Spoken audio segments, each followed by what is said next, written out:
अस्सलाम वालेकुम दोस्तों मैं आज आपको इंसान के बनाए हुए चंद कदीम तरीन अजूबों के बारे में बताऊंगा। वीडियो शुरू करने से पहले हमारा चैनल लिंक आईडी सब्सक्राइब करें और घंटी के बटन को लाजमी दबाएं। हरम खोफो या अहराम मिस्र। मुसल्लस तर्ज तमीर का हरम खोफो, जिसे गज़ा का अजीम हरम या अहराम मिस्र भी कहा जाता है, ये इस जुदाई मुसल्लस पर मबनी है जिसके अंदर कोई भी चीज़ बोसीदा नहीं होती। ये मिस्र के शहर गज़ा में वाक़या है, जिसकी निस्बत से इसे गज़ा का अजीम हरम कहते हैं। माहिरीन मिस्रियात के मुताबिक ये हरम 2560 साल कबल अज़ मसीह में खोफो यानी फ़िरौन के मकबरे के तौर पर इस्तेमाल हुआ। इसकी बुलंदी 146 मीटर यानी 481 फुट है। बाबल के मुअल्लक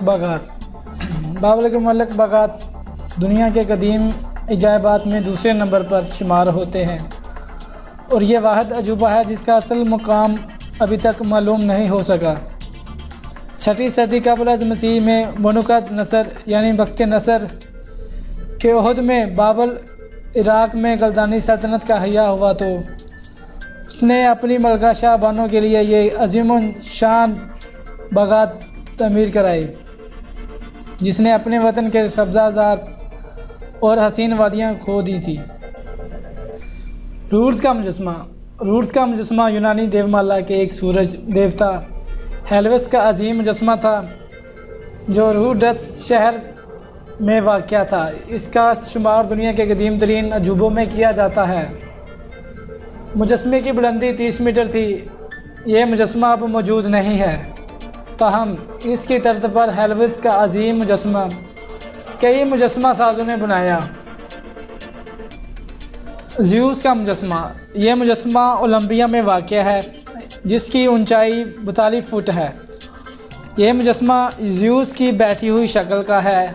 इसको यूनानी संगतराश फिडियास ने 435 कबल मसीह में बनवाया। इस मुजस्मे की तैयारी में हाथी के दांत, सोने की तख्तियाँ और कीमती पत्थरों का इस्तेमाल किया गया। यह मुजस्मा यूनानी देवता ज़्यूस की नुमाइंदगी करता है। इसको 5वीं सदी कबल अज़ मसीह तक दुनिया के कदीम अजूबों में से तस्वर किया जाता था। सिकंदरिया का रोशन मीनार। हिजरी मैसनरी दर्ज तमीर का ये लाइट हाउस फ़ारोस सिकंदरिया में वाक़या है, जिसे फ़ारोस ऑफ अलेक्जेंड्रिया भी कहा जाता है। इसकी तमीर टोलेमी सल्तनत के दौर में 247 था 280 में कायम की गई। इसकी बुलंदी 393 से 450 कदम थी। माना जाता है कि ये इंसान की बनाई हुई दुनिया की सबसे बुलंद तमीर है। इसका शुमार दुनिया के कदीम तरीन अजूबों में किया जाता है। 3 बड़े जंजलों की वजह से ये तबाहशुदा मीनार अब खंडर की शक्ल इख्तियार कर चुका है।